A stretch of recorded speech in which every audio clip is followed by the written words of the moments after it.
Je suis Coraline, révélatrice de Super Maman.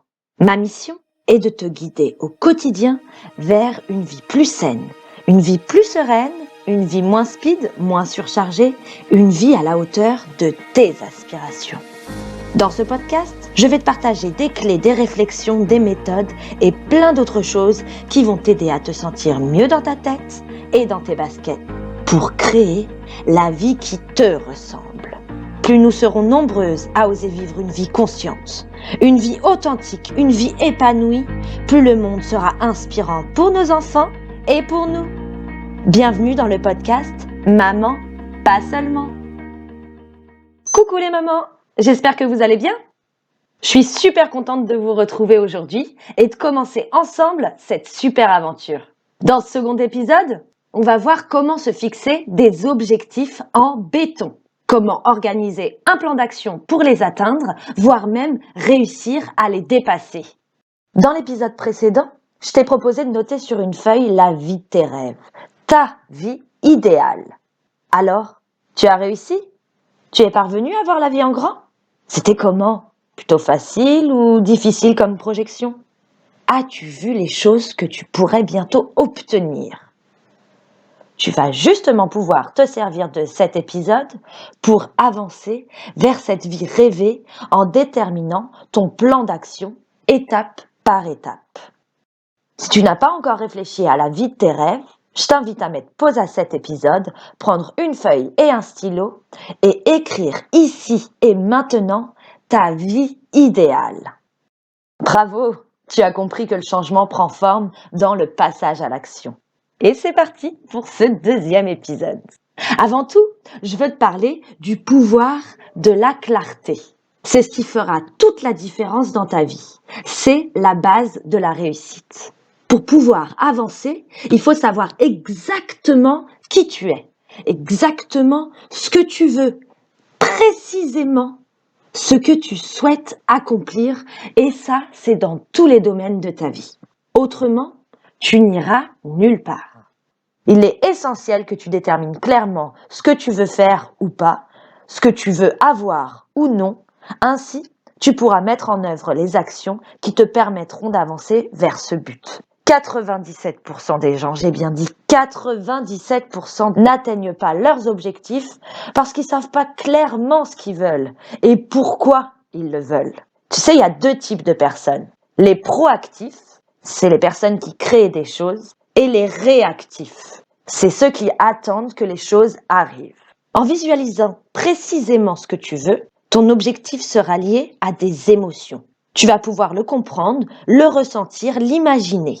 Et comme ça, tu vas influencer ton cerveau et utiliser intelligemment toutes les ressources de ton cerveau. Et oui, figure-toi que ton cerveau, notre cerveau, est conditionné pour éviter à tout prix la douleur et rechercher le plaisir. 95% des gens abandonnent leur résolution de nouvelle année parce que leur cerveau comprend qu'il est plus douloureux de changer. Il est donc plus confortable et plus plaisant de ne pas changer que de faire les efforts nécessaires au changement. Tu dois donc définir tes objectifs de telle sorte qu'ils soient impératifs, que ce soit une question de vie ou de mort, de l'atteindre. Trouve le pourquoi permettra à ton cerveau de comprendre qu'il sera plus douloureux pour toi de ne rien changer que d'atteindre cet objectif. Ici, je ne parle pas de facilité, je te parle d'importance. Le plus important pour toi, c'est quoi? Rester là où tu es aujourd'hui, rien changer, ou entreprendre des changements et avancer vers le but que tu désires. Ce n'est pas qu'un simple souhait, mais une nécessité, une priorité. C'est comme ça que le cerveau fonctionne. Alors, utilise-le à ton avantage. Fais de cet objectif ta priorité. C'est facile de se réfugier dans les petits plaisirs du quotidien, mais la douleur sera plus énorme plus tard, alors préfère la petite douleur en changeant maintenant pour acquérir plus de plaisir plus tard. Tu dois être capable de faire des choses inconfortables maintenant pour acquérir plus de plaisir plus tard. C'est ce qu'on appelle sortir de sa zone de confort. Je ne sais pas si tu connais la zone de confort. C'est cette petite zone, ce petit parc à enfants où on est bien confortable, où on se sent en sécurité. Tu dois être capable de faire des choses inconfortables, des choses qui sortent de ton quotidien, parce que tout ce que tu veux, au final, se situe en dehors de ton petit parc, en dehors de ta petite zone de confort. Alors ouais, c'est pas cool, c'est pas confortable d'en sortir, mais ça va te permettre d'agrandir ton parc, d'agrandir ta zone de confort, et au final, d'être capable de faire des choses encore plus folles. Assez parlé de notre cerveau. Je vais te parler maintenant d'une formule qui est plutôt connue en dev perso pour pouvoir organiser ses objectifs. C'est ce qu'on appelle la formule SMART. S-M-A-R-T. S pour spécifique, M pour mesurable, A atteignable, R réaliste, T temporel. Spécifique, ça veut dire que ton objectif doit être précis, il doit être clair. Dis-toi que si tu le racontes à quelqu'un, la personne à qui tu le dis doit pouvoir te dire « Oh, mais je vois exactement ce que tu me dis, je vois exactement de quoi tu me parles. » Dans un deuxième temps, ton objectif doit être mesurable. Mesurable en termes de quantité, donc je sais pas, en kilomètres, en kilos, en euros, en unités, tout ce que tu veux. Ensuite, A, atteignable. Ça veut dire que ça doit être un objectif possible, que ce soit possible de l'atteindre. R, réaliste, que tu puisses y arriver. Par exemple, je veux être médaillée aux Jeux Olympiques dans 2 mois. Non, c'est pas vraiment réaliste.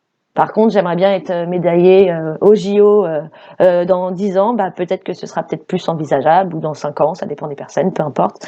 Mais en tout cas, quoi qu'il en soit, moi, personnellement, dans 2 mois, je serai pas prête pour être médaillée aux JO. Passe au T, le temporel. Donc, on doit prendre en compte une durée, une date d'atteinte de ton objectif. Ce qui veut dire, si je te prends un exemple d'objectif SMART, je veux un robot cuisinier Thermomix TM5 de l'année 2019 de cette marque-ci à 1300 € pour le 4 septembre 2022. Imaginons. Donc là, j'ai mon précis, le robot cuiseur Thermomix TM5 de l'année 2019. Mon mesurable, un robot. C'est atteignable, c'est possible de l'avoir, c'est réaliste. Je pense que d'ici à septembre, je pourrais mettre de l'argent de côté pour avoir ce robot. Et il y a une deadline, une date d'atteinte de l'objectif, le 4 septembre 2022. Une fois tu as écrit, parce que c'est bien d'écrire aussi, comme ça sort de ton esprit, ça te permet de rendre un peu plus réaliste ton objectif. Une fois que tu l'as écrit, je te conseillerais aussi d'aller vraiment dans les détails. Plus tu réussiras à imaginer ton objectif, à imaginer ce que tu veux, plus tu vas réussir à le sentir, à le visualiser, plus ta motivation, elle va augmenter, plus ta confiance s'accroître et plus tu seras déterminé à l'atteindre. Donc là, si je reprends mon objectif de tout à l'heure, je peux rajouter à ça je veux le gris inox avec le socle blanc laqué, avec sa forme arrondie, la poignée à l'arrière, le large écran tactile en couleur et la clé avec les recettes. Ok, on a notre objectif SMART. Maintenant, on va partir sur l'engagement. Pour parvenir à atteindre ton objectif, il faut que tu sois engagé à tel point que tu ne puisses plus revenir en arrière. Que la douleur de ne pas arriver à ton objectif soit plus importante sur le long terme que les petits efforts que tu vas devoir faire au quotidien pour l'atteindre. Bonne nouvelle pour nous, l'être humain déteste se contredire. Je te conseille de rendre ton objectif public. Parle-en autour de toi pour que tu utilises la règle de la contradiction à ton avantage. Le fait que tu ne souhaites pas paraître pour quelqu'un qui n'atteint pas ses objectifs, qui fait pas ce qu'elle dit, ça va te pousser à tenir le coup. T'engager publiquement va t'aider à vraiment garder cette motivation et à atteindre ton objectif. Donc, engage-toi publiquement. Je t'en ai déjà parlé un petit peu juste avant. Je t'ai parlé de visualisation, de voir ton objectif. Plus tu vas visualiser ton objectif clairement, plus ton cerveau, au final, il va mettre en œuvre tout ce qu'il peut. Il va trouver tous les moyens possibles et imaginables pour parvenir à cet objectif. Je te conseille donc de planifier sur ton agenda, vraiment, écris-le, note tes créneaux, des moments pour visualiser cet objectif, pour le ressentir au plus profond de toi. Et ça pendant tout ton cheminement. C'est comme ça que tu resteras focus, motivé et que tu vas arriver au bout de ton chemin. On va reprendre l'exemple du robot cuisinier de l'étape 1. Je vais te demander de t'installer confortablement et de fermer tes yeux. Imagine le robot dans ta cuisine, sur le plan de travail entre la plaque et la cafetière. Vois ce gris qui s'accorde parfaitement à celui de la cafetière et le blanc qui s'accorde aux portes de ton placard. Maintenant, imagine-toi en train de cuisiner. Tu ouvres le couvercle pour y mettre les légumes coupés. Tu le refermes, tu le mets en route et t'entends le petit bip de la machine qui se démarre. Tu commences à sentir les odeurs de ton plat qui mijotent. Ta bouche commence à saliver. Donc plus tu réussiras à imaginer ton objectif, à le sentir, à le visualiser, plus ta motivation augmentera, plus ta confiance s'accroîtra, plus tu seras déterminé à aller au bout. Alors, maintenant je vais te donner une autre petite technique magique. Ça s'appelle la méthode entonnoir. Dans un second temps, tu vas devoir réfléchir aux étapes de ton projet. Pour ça, je te conseille la méthode entonnoir. Tu pars de ton objectif atteint et tu réfléchis aux moyens que tu as mis en œuvre, aux critères de réussite qui t'ont permis d'arriver jusque-là. Donc au lieu de partir de ton point de départ et d'arriver à ton point d'arrivée, tu pars du point d'arrivée et tu détermines les étapes une par une que tu as dû cheminer jusqu'à ton point de départ. En reprenant l'exemple du robot cuiseur de l'étape 1, tu as ton super robot cuisinier. Il est dans ta cuisine, c'est bon, tu l'as acheté, c'est fini. Maintenant, demande-toi, qu'est-ce que tu as fait pour l'avoir, pour qu'il soit dans ta cuisine? On va être d'accord que tu l'as payé. Je crois que je t'ai dit 1300 €, bref, donc tu as payé 1300 €, t'as donné 1300 €, on t'a donné ton robot en échange. Ok, ça c'est la première chose. Ensuite, comment as-tu fait pour obtenir ces 1300 €?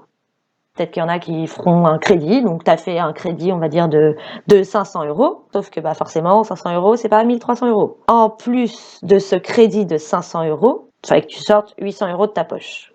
Il fallait, dans un quatrième temps, que tu aies 800 € le 4 septembre 2022. Que tu économises, en gros, 130 € chaque mois pendant 6 mois. Ok, étape 5. Pour économiser ces 130 € par mois, qu'est-ce que tu as fait? Qu'est-ce que tu as arrêté de consommer? Qu'est-ce que tu as changé dans ta manière de consommer justement? Donc je sais pas, par exemple, j'ai arrêté les dépenses de café du midi au travail. Autrement dit, à 1,20 €, on va dire 5 fois par semaine, ça te fait du 24 € par mois. J'ai arrêté le resto du vendredi soir. On a préféré faire, je sais pas, des repas spéciaux à la maison, ce qui fait qu'on a réussi en contre-coup à économiser 60 € par mois. Ok, cool. On en est à 80. On a juste arrêté des cafés et arrêté un resto du vendredi contre une bonne bouffe, donc ça va, pour l'instant tout va bien. J'ai arrêté mon abonnement Netflix pendant ces 6 mois. Bon, c'est pas grave, je vais regarder des trucs sur internet ou je vais regarder des DVD, tiens, c'est bien, les DVD ne nous servent à rien. Donc économie, 20 €, 18 € par mois. Et allez, pour arriver aux 130 €, un petit dernier, j'ai diminué mes craquages de course. Donc tout ce qui est babioles, les cochonneries, les choses comme ça, juste à hauteur de 20 € par mois. Donc là, je te dis, arrêtez des cafés pendant 6 mois, uniquement celui du midi. Arrêtez le resto du vendredi soir contre une bonne bouffe. Arrêtez l'abonnement Netflix, ça t'empêche pas de regarder quand même des trucs. Et diminuer tes craquages de course. Juste ça, ça te permet d'avoir tes 130 € par mois. Tu fais ça pendant 6 mois. Dans 6 mois, tu as tes 800 €, ok, plus tes 500 de ton crédit, tu as ton robot. Et voilà, ton plan d'action pour obtenir le super robot dans 6 mois. Ok, résumé un peu de cet épisode sur objectifs, comment les déterminer, comment les atteindre, voire les dépasser. Dans un premier temps, on a parlé du pouvoir de la clarté. Dans un deuxième temps, on a vu la règle plaisir-douleur pour le fonctionnement de notre cerveau. 3, une raison profonde, un pourquoi profond pour tenir sur la longue.